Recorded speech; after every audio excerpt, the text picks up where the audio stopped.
Daily page Ulhasnagar, हमारी खबरें हमारी पहचान। तेज गाड़ी चलाते हुए एक्टिवा पर सवार दो युवकों को रोका तो गुस्साए युवकों ने अपने 15 से 20 साथीदारों के साथ मिलकर डॉक्टर के घर में घुसकर डंडे बांबू के साथ किया हमला। हमले की घटना सीसीटीवी कैमरा में कैद। 19 जून की रात को करीबन 9:45 बजे कैलाश कॉलोनी परिसर से सागर धुटोंदे अपने घर की तरफ जा रहे थे। तभी एक्टिवा पर सवार दो युवक तेज गाड़ी चलाते जा रहे थे। तभी सागर ने उन युवकों को कहा कि गाड़ी आराम से चलाओ, जिससे दोनों में बहस हुई। फिर वे अपने अपने रास्ते निकल गए।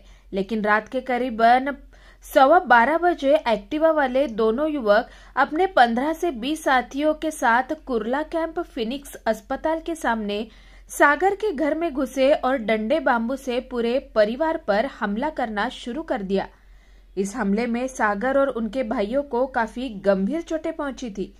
हिल लाइन पुलिस स्टेशन में अज्ञात हमलावरों के खिलाफ मामला दर्ज किया गया था, जिसमें हिल लाइन पुलिस स्टेशन के पीएसआई मोरे घाटगे कारकुड ने परिसर में लगी सीसीटीवी कैमरा खंगाली और 3 जुलाई के दिन इस घटना के 5 आरोपियों को गिरफ्तार कर न्यायालय में पेश किया गया, जहां न्यायालय ने 5 आरोपियों को न्यायालयीन हिरासत में भेजा है। हिल लाइन पोलीस स्टेशनच्या हद्दीमध्ये दिनांक 19/6/2024 रोजी रात्री 21:30 वाजण्याच्या सुमारास ॲक्टिवावर 2 इसम हे रॅश ड्रायव्हिंग करत रस्त्याने जात असताना यातील फिर्यादी सागर ज्योतिराम दुतोंडे, जे लीलावती हॉस्पिटलमध्ये डॉक्टरचा व्यवसाय करतात, यांनी त्यांना हटकलं आणि अशी गाडी चालू नका रस्त्याने असं बोलल्यानंतर सदर गोष्टीचा त्या इसमांना राग आला।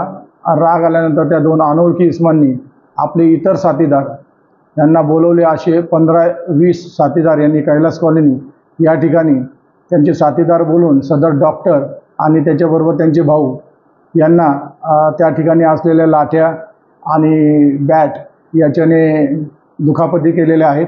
त्यांच्या डोक्यावर दुखापती झालेली आहे।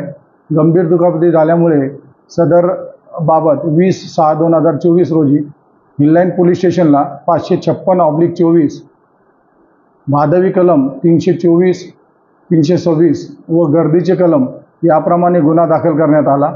सदर गुन्हा दाखल केल्यानंतर आरोपी यांची कुठल्याही प्रकारची माहिती पोलिसांना नसताना आरोपी यांची माहिती डिटेक्शनचे अधिकारी पीएसआय मोरे, त्यानंतर कर्मचारी घाटगे, खरमाळे, कारकुड यांनी सीसीटीव्हीच्या आधारे सदर आरोपी यांची नावं निष्पन्न करून सदर आरोपी यांना दिनांक 3/7/2024 रोजी अटक केलेली आहे। सदर गुन्ह्याचा तपास एपीआय श्री पडवळ साहेब करीत आहेत। सदर आरोपी यांना 5 आरोपी यांना न्यायालयात हजर केलेला आहे।